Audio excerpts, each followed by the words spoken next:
আমার মতো ভুল করবেন না। কিছু টাকা বাঁচন এবং একটি ব্যবসা শুরু করুন। আমরা এটা কিভাবে করব? এই ভিডিওটি দেখুন এবং আপনি শিখতে পারবেন। আপনারা চাচ্ছেন যে এখন আমাদের বয়স ৩৮ থেকে ৫০ বছরের মধ্যে এখন চাকরি নেই, রিটায়ার্ড হয়ে গেছি বা প্রবাস থেকে চলে আসছি, এখন দেশে কিছু করব, যাতে বাকি জীবনটা চলে যায়, বাকি জীবনটা অনায়াসে আলহামদুলিল্লাহ চলে।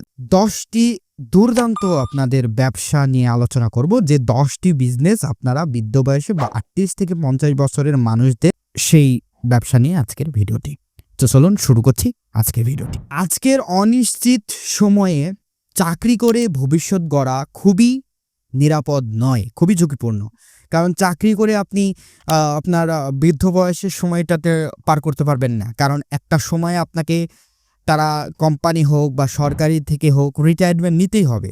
সো রিটায়ারমেন্ট নেওয়ার পরে আপনি কিভাবে চলবেন, এই জিনিসটা চাকরির উপর নির্ভর করলে হয় না। আপনি বৃদ্ধ বয়সে কিন্তু চাকরি থাকবেন। তো আপনার যদি দক্ষতা, যোগ্যতা এবং সবকিছুই আছে এবং পুঁজি কম, আপনি কিন্তু খুব সুন্দরভাবে স্টক ব্যবসাতে ইনভেস্ট করে আপনি কিন্তু এই বাকি জীবনটা পার করে দিতে পারেন। বা আপনি চাকরি মনে করুন রানিং থাকা অবস্থায়, আপনার বয়স এখন ৩৮ থেকে ৫০ বছর যেহেতু আলোচনা করা হচ্ছে, সো এই ধরনের সিনিয়র পারসন যারা রয়েছে অলরেডি চাকরি করতেছেন এবং কিছুদিন পরে চাকরি আপনার রিটায়ার্ড নেবেন বা আপনার চাকরির বয়স সীমাটা অতিক্রম করবে, তো তারা ভাবছেন, তারা কিন্তু আপনারা অনায়াসে আপনি স্টক বিজনেসে বা স্টক মার্কেটে ইনভেস্ট করতে পারেন। এখন স্টক মার্কেটে ইনভেস্ট করা অনেকে ঝুঁকিপূর্ণ মনে করে, বাট আমি বলবো স্টক মার্কেট ঝুঁকিপূর্ণ না, যদি আপনি সঠিক জ্ঞান এই সম্পর্কে এবং সঠিক পর্যবেক্ষণ করে পরিচালনা করতে পারেন, তাহলে আপনি কিন্তু স্টক বিজনেসে লাভবান হতে পারেন। স্টক মার্কেটে ইনভেস্ট করতে পারেন, শুরুতে আপনি ৩,০০০ থেকে ১০,০০০ টাকা দিয়ে চাইলে ট্রাই করতে পারেন। অবশ্যই করবেন। আপনারা যারা সিনিয়র পারসন এবং লাস্ট স্টেজে নিয়ে চিন্তিত, যারা লাস্ট স্টেজে চলে গেছেন, তারা আপনারা কিন্তু স্টক মার্কেটে ব্যবসা করলে বা স্টক মার্কেটে ইনভেস্ট করলে আগামী ৫ থেকে ১০ বছর, অর্থাৎ আপনি যখন রিটায়ারমেন্টের সময় হয়ে যাবে বা চাকরির বয়স সীমা অতিক্রম হয়ে যাবে প্রায়, তখন কিন্তু আপনি ভালো একটা প্রফিট পেয়ে যাবেন।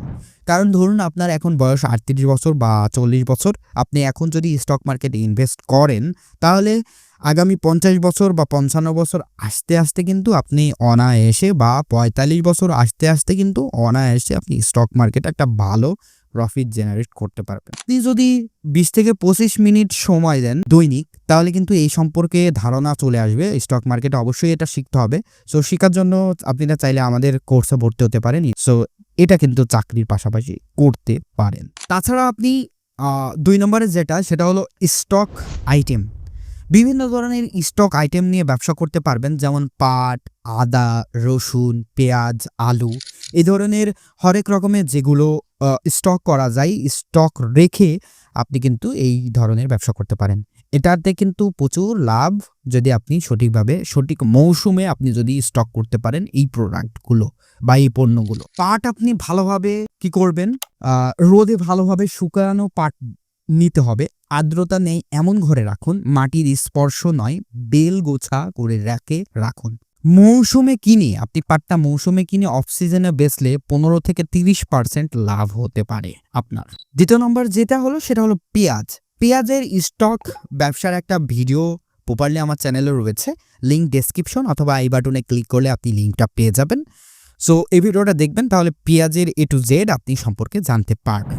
আলু, বড় ও পোকামাকড় মুক্ত আলু নিন, অর্থাৎ পোকামাকড় দেখে নেবেন, চেক করে নেবেন যাতে পোকামাকড় না থাকে। অন্ধকার, ঠান্ডা ও শুকনো ঘরে রাখবেন, বস্তা বা কাঠের র্যাকে রাখুন, বাতাস চলাচল থাকতে হবে মাস্ট। লাভ কত হতে পারে? ৩ থেকে ৪ মাস রাখার পরে আপনি কিন্তু ১৫ থেকে ৩০% লাভে বিক্রি করতে পারেন। এবার আসি আদার বিষয় নিয়ে। আদা হচ্ছে, আপনি টাটকা আদা নেবেন, জালে, ঝুড়ি বা কার্টুনে রাখুন, অতিরিক্ত গরম বা ভেজা জায়গায় নয়, প্রতি সপ্তাহে চেক করার প্রয়োজন। আদা যেহেতু দামটা ওঠানামা করে, সেক্ষেত্রে আদা আপনি প্রায় ৪০ থেকে ৫০% পর্যন্ত লাভ করতে পারেন আদাতে। রসুন সংরক্ষণের পদ্ধতি, আপনি শক্ত খোসার রসুন নিন, রোদে শুকিয়ে দাঁড়িতে ঝুলিয়ে রাখুন। আর্দ্রতা নাই এমন ঘরে বা প্লাস্টিক ব্যাগ নয়। সঠিক সময়ে সংগ্রহ করে মৌসুমের শেষ বিক্রি করলে 25% থেকে 45% লাভ হতে পারে। সব পণ্যের মধ্যে রসুন এবং আদা সবচাইতে প্রফিটেবল। আপনি চাইলে রসুন এবং আদার ব্যবসা করতে পারেন, স্টক ব্যবসা। সো এটা প্রচুর প্রফিটেবল। আবার পেঁয়াজ এবং আলু প্রচুর চাহিদা সম্পূর্ণ, এটা অতিরিক্ত বিক্রি হয়, আপনারা কিন্তু এখান থেকেও আপনি লাভ করতে পারেন। তবে পাট বিক্রি করলে আপনি এটা দীর্ঘদিন রেখে ফেলতে পারেন, কারণ পাট পচনশীল নয়। এবার আসি সবচেয়ে প্রফিটেবল এবং লাভজনক এবং বসে থাকার ইনকাম, সেটা হলো মুদিখানার ব্যবসা। আপনি একটা এলাকা ভিত্তিক বা এলাকার বড় বাজার বা আপনার আশেপাশে যে কোনো বাজারে আপনি মুদির দোকান দিয়ে বসে আপনি কিন্তু ইনকাম করতে পারেন। মুদির বিজনেসটা কিভাবে স্টার্ট করবেন এই বিষয়ে আমাদের চ্যানেলে অলরেডি 3-4টা ভিডিও রয়েছে, আপনি চাইলে সেই ভিডিওগুলো দেখে নিতে পারেন, লিঙ্ক ডেসক্রিপশনে দেওয়া থাকবে। ব্রোকার এজেন্সি, ব্রোকার এজেন্সিটার টাইপটা কেমন জানেন? ব্রোকারি বা এজেন্সি, আপনি মনে করুন জমি বিক্রি করছেন, আমি ব্রোকার, আপনি আপনার জমি বিক্রি করছেন, আমার কাছে এসে বলছেন দেখো তো ক্রেতা মেতা আছে কিনা, আমি জমিটা বিক্রি করব বা বাড়িটা বিক্রি করব বা গাড়িটা বিক্রি করব, সো তুমি দেখো কিছু কমিশন রেখো।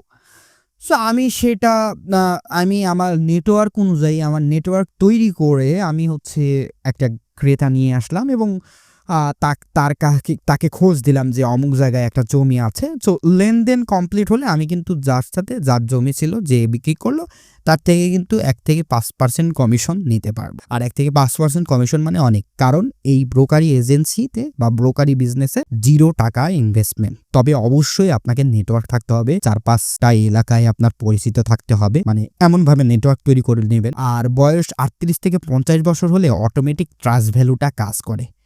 আপনি আমার বয়সী বা আমার থেকে একটু সিনিয়র পার্সনরা কিন্তু এই ধরনের বিজনেস একটা মানানসই লাগবে না, বাট আপনারা যারা বৃদ্ধ, মানে অলরেডি লাস্ট স্টেজে, বৃদ্ধ বলবো না, অলরেডি যারা লাস্ট স্টেজে চলে আসছেন, লাইক 38 থেকে 50 বছর এই ধরনের একটা বয়স সীমায় চলে আসছেন, তারা কিন্তু এই ধরনের ব্যবসা অনায়াসে করতে পারবেন এবং চেহারা দেখলেই বুঝে যাবে আপনার যে না আপনি এটা করেন, আপনাকে টাচ করা যাবে।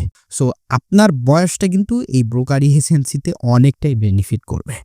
সো এখানেও কিন্তু আপনি প্রচুর প্রফিট পেতে পারেন।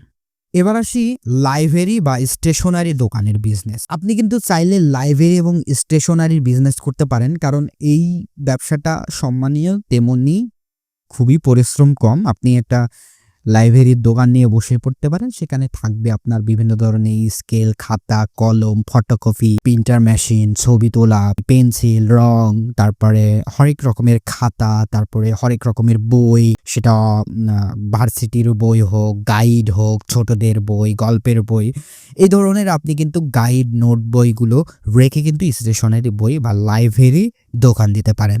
সো সবকিছুই ঢাকাতে পেয়ে যাবে। এই ব্যবসাটিতে মোটামুটি আপনার শুধু মাত্র স্টেশনারি থেকে আপনার হচ্ছে 20 থেকে 40 হাজার টাকা প্রয়োজন হবে এবং ফটোকপি এবং স্টেশনারি নিলে সেক্ষেত্রে 60,000 থেকে 1 লাখ টাকা ইনকাম আপনার পুঁজি লাগবে। লাভ আপনার স্টেশনারি আইটেম থেকে 15 থেকে 30% লাভ হবে এবং ফটোকপি বা প্রিন্টার এগুলো থেকে আপনার দৈনিক 500 টাকা ইনকাম অনায়াসে হয়ে যাবে। আপনি কিন্তু হাঁস মুরগির ব্যবসা বা হাঁস মুরগির খামার দিয়ে এই ব্যবসা করতে পারেন। আপনি একটা প্রফিট করেছেন বা রিটায়ারমেন্টের টাকা দিয়ে আপনি আপনার একটা জায়গা আছে, খোলা জায়গা, সেই জায়গাতে আপনি হাঁস মুরগি খামার তৈরি করলেন। লাভজনক, কমপ্লিট খামারেও 20 থেকে 30 হাজার টাকা লাভ করা সম্ভব কিন্তু এই হাঁস মুরগির খামার থেকে। বেশি শারীরিক আপনার শক্তি লাগবে না, আপনার বেশি কঠোর পরিশ্রম করা লাগবে না। আপনারা দৈনিক হাঁস মুরগির খাবার, পরিষ্কার পরিচ্ছন্নতা, খুব যদি বেশি বয়স হয়ে যায় তাহলে 2-1টা লোক নিয়ে রাখবেন, কর্মচারী নিয়ে রাখবেন, তারাই দেখাশোনা করে দেবে। সো এই ব্যবসাটা কিন্তু খুবই লাভজনক। আপনি কিভাবে শুরু করবেন হাঁস মুরগির ব্যবসা, চলুন স্ক্রিনে দেখে নিই। ছোট খামারের জায়গা আপনি 100 থেকে 200 মিটার আপনার লাগবে। তারপরে 100 থেকে 200 হাঁস মুরগি দিয়ে শুরু করবেন।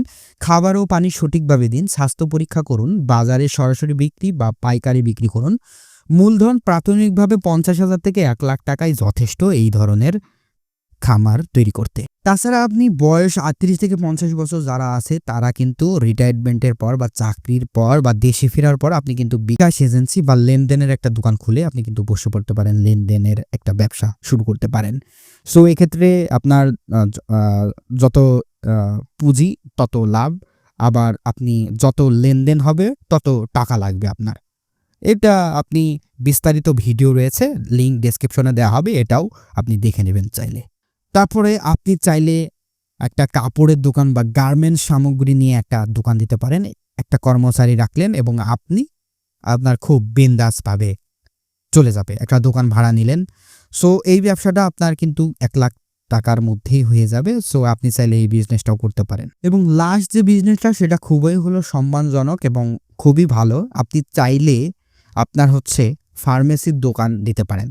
এখন ফার্মাসির দোকান দিলে হলে কি ওষুধ চেনা লাগে বা ওষুধের যে প্রেসক্রিপশন, সেই প্রেসক্রিপশনটা আপনাকে পড়তে জানতে হবে বা আপনাকে ওষুধ চিনতে হবে। যদি আপনি ওষুধ না চিনেন, আপনি জাস্ট বসে থাকবেন এবং একটা দক্ষ 15,000-এর মধ্যে একটা কর্মচারী খুঁজে নেবেন, যে যারা অলরেডি কাজ করতেছে তাদের একটা দক্ষ একটা কর্মচারী নেবেন যা ওষুধ বিক্রি করতে পারে। সো সেই একটা কর্মচারী মাসে 10 থেকে 15,000 নিলে লোকাল এরিয়াতে অনায়াসে সম্ভব। আর যদি শহর অঞ্চলে হয় 15 থেকে 20,000 টাকার মধ্যে একটা দক্ষ কিন্তু কর্মচারী পাওয়া যাবে। এবং তারপরে আস্তে আস্তে আপনিও শিখে নিলেন তার থেকে। এটা খুবই ভালো, আপনি চাইলে এটা করতে পারেন। এর বিস্তারিত ভিডিও ফার্মেসি কিভাবে শুরু করবেন এটারও ভিডিও চ্যানেলে আমাদের রয়েছে, লিঙ্ক ডেসক্রিপশনে দেওয়া আছে, আপনারা দেখে নেবেন। আপনারা চাইলে এই ধরনের ব্যবসা শুরু করতে পারেন দেরি না করে। আর যারা প্রবাসী আছেন, যারা অলরেডি লাস্ট স্টেজে পৌঁছে গেছেন, তারা কিন্তু এই ধরনের ব্যবসা একটু ভেবেচিন্তে লেগে যেতে পারেন। আশা করি ভিডিওটি ভালো লাগলো। ভিডিওটি ভালো লেগে থাকলে অবশ্যই লাইক, কমেন্ট, শেয়ার করে দেবেন এবং আমাদের চ্যানেলটি সাবস্ক্রাইব করে দেবেন। সবাই ভালো থাকবেন। আল্লাহ হাফেজ। আসসালামু আলাইকুম ওয়া রাহমাতুল্লাহ।